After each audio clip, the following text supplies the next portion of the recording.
Bonjour mesdames, messieurs, voici les titres de FR1 News Info, votre nouvelle émission d'information.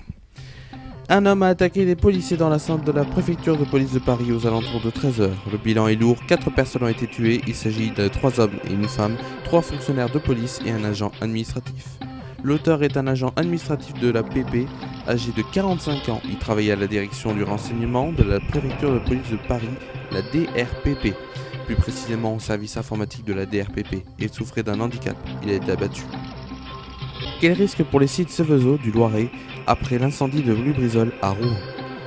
La directive distingue deux niveaux pour les sites Seveso, le seuil haut et le seuil bas, en fonction de la quantité de produits dangereux qui y sont stockés. Le seuil haut, comme c'est le cas pour l'usine Lubrizol qui a brûlé à Rouen, induit un risque majeur. Alors on parle d'un risque important pour les entreprises classées seuil bas.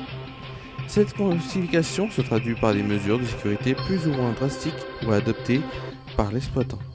Retraite, le rétropédalage de l'Elysée sur l'âge pivot. Un document transmis par l'Elysée ce jeudi 3 octobre laissait entendre que le président avait tranché en faveur de l'âge pivot.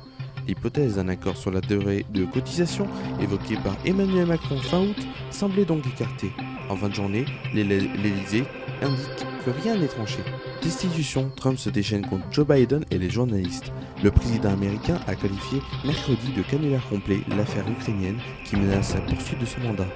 Sous la menace d'une procédure de destitution, Donald Trump s'en est pris mercredi à Joe Biden, son possible adversaire démocrate en 2020, mais aussi aux médias qualifiés de corrompus et à certains élus accusés de trahison.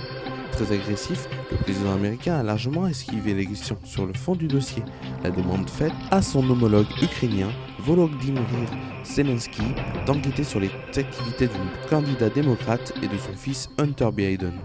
C'est tout de suite la météo. La météo présentée par Romain Villard.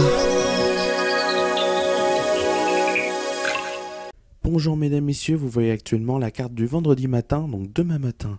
Il y aura de la pluie sur la diagonale du vide, de Toulouse en passant par le Massif central et la région du Grand Est. Il fera du soleil sur le nord-ouest et le sud-est.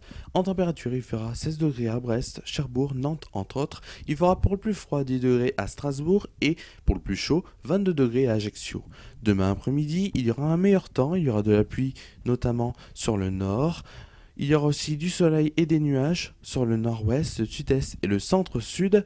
Il y aura aussi sur la région sud-ouest de la pluie. En température, il fera 19 degrés à Rennes, Bordeaux et Biarritz. C'était là votre météo. Merci à vous d'avoir suivi FR1 News Info et je vous donne rendez-vous lundi. À lundi, bon week-end sur FR1 News.